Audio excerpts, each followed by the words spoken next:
കുടുംബജീവിതത്തിൽ ശ്രദ്ധ കേന്ദ്രീകരിച്ച ഒരു നടിയാണ് മുംതാസ് അസ്കരി എന്നുള്ള നാമത്തിലാണ് അവർ ജനിച്ചത്. ഇപ്പോൾ അവരറിയപ്പെടുന്നത് മുംതാസ് അസ്കരി മാധ്വാനി എന്നാണ്. ഔദ്യോഗിക നാമം മുംതാസ് മാധ്വാനി എന്നാണ് ഭർത്താവിൻ്റെ കുടുംബ പേര്. അപ്പോൾ അവരാണ് ഈ പ്രസ്താവന നടത്തിയിരുന്നത്. പ്രസ്താവന എന്തായിരുന്നു എന്ന് ഒന്നും കൂടി പറയാം. ബഹുഭാര്യത്വം പോലുള്ള തെറ്റായ പ്രവണതകൾ അല്ലെങ്കിൽ അനാചാരങ്ങൾ ഹൈന്ദവ സമൂഹത്തിൽ നിലവിലില്ല. അതുകൊണ്ട് തന്നെ ഞാനും എന്ന് പറയുന്നത് മുംതാസ് പറയുന്നതാണ്. മുംതാസ് ഈ കഴിഞ്ഞ ദിവസങ്ങളിലൊരു നൽകിയൊരു അഭിമുഖത്തിൽ പറഞ്ഞ വാക്കുകളാണിത്. ഞാനും എൻ്റെ സഹോദരി, മുംതാസിൻ്റെ സഹോദരിയുടെ പേര് മല്ലിക അക്സരി എന്നാണ്. മല്ലിക അക്സരി വിവാഹം ചെയ്തത് ഹിന്ദുക്കളെയാണ്.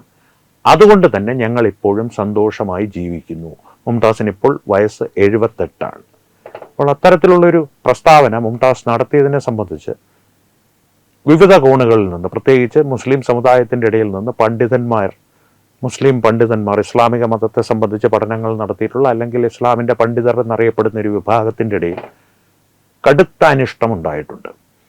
രൂക്ഷമായ വിമർശനങ്ങളാണ് അവർ മുംതാസിന് നേരെ ഉയർത്തുന്നത്.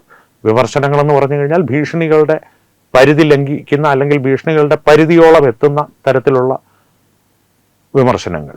എങ്ങനെ ധൈര്യം വന്നു, ഇങ്ങനെ പറയാമോ, ഈ പറഞ്ഞല്ലോ പഠിച്ചിട്ട് വിമർശിക്കുക, അതിൻ്റെ ഒരു ഹിന്ദി രൂപത്തിലുള്ള ഭീഷണികളാണ് മുംതാസിന് നേരെ ഉയരുന്നത്. എന്തുകൊണ്ടാണ് ഇത്തരം ഭീഷണികൾ ഇപ്പോൾ ഉയരുന്നത് എന്നുള്ളൊരു ചോദ്യം എൻ്റെ മനസ്സിൽ വരുന്നുണ്ട്. കാരണം മുംതാസ് ഇത് ആദ്യമായിട്ടല്ല പറയുന്നത്.